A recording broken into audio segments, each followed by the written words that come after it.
my name is Carolina Bowles. My name is Phillip Howard. And we are both students in Ethnic Studies 122 AC, Summer Session D, perfectly entitled Ethnicity and Race in Contemporary American Film. We recently saw the movie Sorry to Bother You by Boots Riley. It came out this year by Oakland filmmaker Boots Riley. Which is really coincidental and also adds a lot of insight into the film itself, having and being a Berkeley student and living within the community. So I think it really kind of added a special layer, at least it did for me. 1,000%, Yeah. 1,000%. So a little quick synopsis of the film.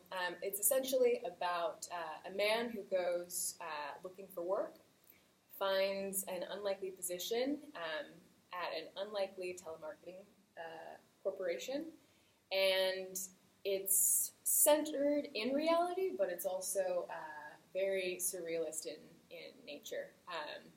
And from there, I think we'll get right into the terminology in ethnic studies. Absolutely. Some of the concepts that we talked about in class pertains directly or fits directly into this film.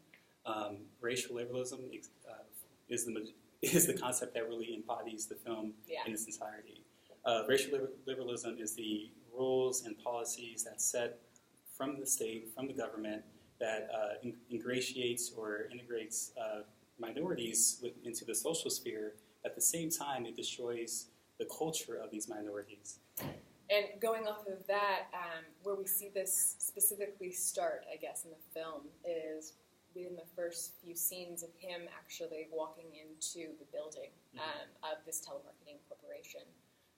You see a lot of different types of minorities within fluorescently lit, uncomfortable, conditioned workplace.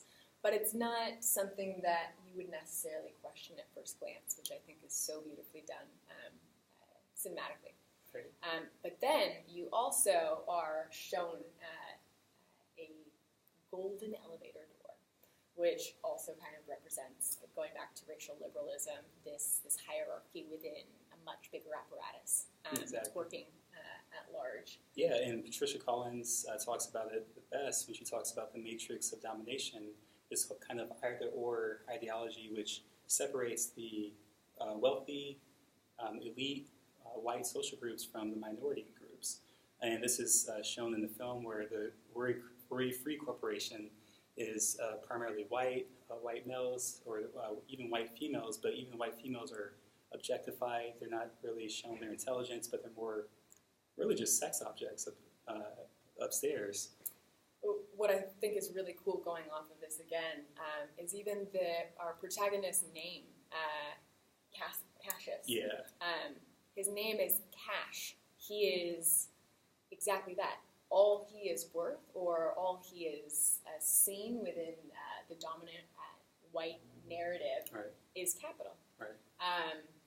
And I think that just speaks volumes into all the different projects and works we've covered over the length of a semester within 6 short weeks. But what I also think is really interesting about this whole movement going on right now, especially within cinema, is this resurgence of Afro-surrealism, where you're juxtaposing reality against the absurd and almost unlikely, and actually showing truth in what it means to have a black identity in contemporary America. Exactly. Even with the whole Afro-surrealism that Carolina mentions, he didn't have a huge budget. It was a very low-budget film, and that kind of influences his cinematic form in terms of showing these surreal aspects of how the wealthy turn the workers, the grunt workers, for example, into horses, into anthropomorphic horses, saying like, hey, you're just a worker, you're nothing more than a body or a worker that fits, and you can't go against our rules, you can't go against our policies, no matter how harsh and brutal the conditions are. You've been, I guess, broken down into a caricature of yourself. Yeah. And I think that also kind of, if we really want to go even further, can be read through the lens of like a neoliberal, multicultural perspective.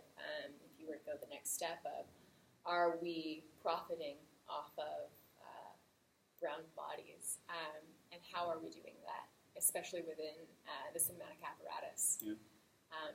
And these crazy juxtapositions, I think, really highlight this for the spectator. And all in all, I really enjoyed the film. I would 10 out of 10 recommend it. Same here.